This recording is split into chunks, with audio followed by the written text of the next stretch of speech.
Do you remember Action Man? Nowadays kids play with toys less and less, but there was a time when everyone had either a Barbie or an Action Man. It's amazing how Hasbro has managed to keep the brand relevant since the 60s, and one of the things that contributed to this was the animated series based on Action Man.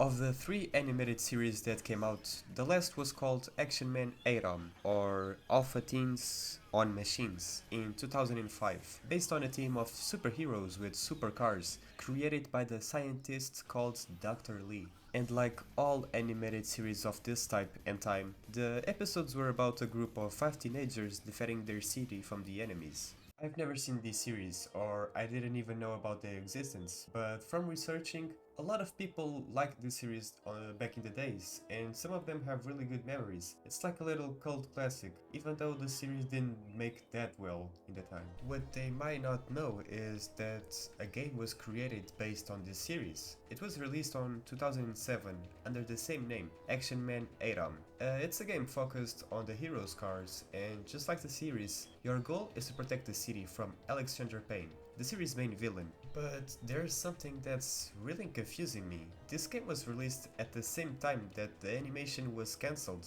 and 2 years after it started. So my question is, why? Why make a game of an animation that didn't do well and release it at the worst possible time ever? Anyways, let's go to the game. I don't know why they did this, but maybe it was because the game had such a big development they didn't want to cancel it as they did with the series. It could be that. One thing that worries me is that on the cover of the game we only see 3 cars and there are 5 of them, and below it only mentions 2. I mean, it must be just bad choice of images, I think. Oh, we have an opening scene. A short introduction to the characters and the villain with the official music of the series. In fact, this is the opening of the series. It will be interesting to see something made from scratch for the game, but I kinda understand. The game has this mission structure. This man, who I'm going to assume is Dr. Lee, always gives us a point of situation and context for the missions. When we finish one, he usually also has something to say, and we move on to the next one. A very simple structure that doesn't leave much room for interpretation, since these are the only cutscenes the game has, and the opening, if you want to count with that. As I told before, A.T.O.M, the game, takes the beginnings of the series and focus more on the racing. That's not always all you do, but you are always in control of a vehicle at least. There are different types of missions. Oh, we have the races against time, which are the most focused and honestly the only ones related to racing. The rest are much more action and battle, with objectives such as protect someone, or don't let the enemy reach a certain point before time, eliminate a number of enemies. All these missions take place in the city of Landmark, the same as the series, and let me tell you, the colors chosen are very vivid, in a good way. It's something that makes all the models stand out. Look for example the car of one of the Action Mans. Looks like a kind of a Lamborghini with strong colors. I know the model is from the series, but still, they did a great job. The other vehicles also have interesting designs, but nothing beats this one. Speaking of models, the game doesn't have any items. Exploration is done openly within the missions, and there's nothing but you and the enemy. I don't know, man, there's a lot of vital things here that it's missing. One of them is somehow music. Yes, the only music that you will hear during the whole game. It's from the beginning, from the introduction, and during the missions where Dr. Lee says what you have to do. Beside that, the whole gameplay, the most important part to have music, doesn't have. They've put it everywhere but where it matters the most, in the gameplay, and to make matters of worse, the few sounds the game has are horrible and of the worst possible quality.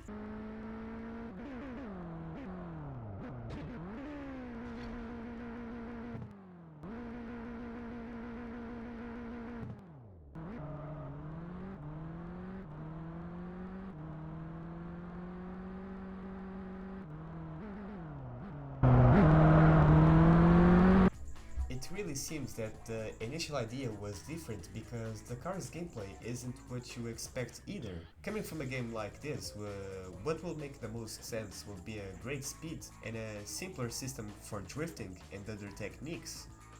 Oh my god, I'm not even joking. This is probably one of the worst gameplays from a Cars game that I've played. What the fuck is this? Big rigs? How they messed up a racing game this bad?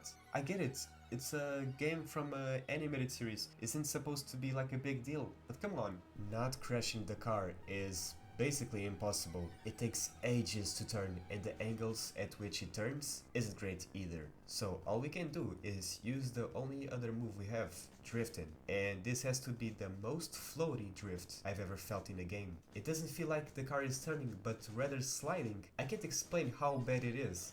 Apart from being bad, the tracks and roads aren't prepared for this more realistic gameplay. That's why I'm saying something is wrong here. Thank God the game doesn't focus on races or time trials. There's only like 2 in the entire game and the rest is combat. Combat is basically using the weapons of each car. This one launches like guided missiles that only focus on the enemy if you are fucking stupidly close. This motorcycle sends like a kind of a shots that for some reason they are fired too high, so you have to get really close to the enemy to hit it. And finally, the best car for these missions. It has a guy on top who shoots automatically. You just have to press the button to shoot and he does the rest. He's so broken that he already starts aiming at enemies who aren't even in the area. But of course, there's a problem. Unlike other cars where the shots only work close to the enemies, this one, if you are too close, the shots for absolutely no reason hit your car and don't hit the enemies. Yes, I said finally because my doubts were right. Although there are 5 in the team in the game, only 3 appear. The others are only mentioned and you can't play with them. This alone shows how rushed the game was. I don't know why, if it was released like fucking 2 years after the series started. I was doing some research and the worst thing possible happened. I found the game exactly the same. The graphics, the gameplay, no music as well. The only thing that changed was the car, because the game is based on another series or movie, I don't know, called Captain Scarlet. But everything is the same, even the life bar. Which, by the way, yes, don't ask me, I have no idea how they made the worst life graphics and bar. I've never died from damage just because the missions are fucking ass and the controls are awful. That's the only reason why I died. It was not because I took too much damage. So I'm not even sure how life works. I could go on and on about the other 500 problems with the game, such as there being no audio for the shots if the camera is like this for some reason, and the horrible AI of the enemies. These little things make this one of the worst racing games I've ever played. I can't even give you a conclusion because the game doesn't have almost story. It's made up of these random ass missions that have no connection whatsoever. There was this one example that, oh my god. When the mission starts, it mentions that the bad guys are trying to start some kind of zombie apocalypse, and when you finish that mission, the next one has absolutely nothing to do with it. Like, what the fuck happened to the zombies then? What is happening? Let me just show you the final boss and only boss of the game. I'm just gonna put it a little bit faster so you don't have to suffer that much, but just watch.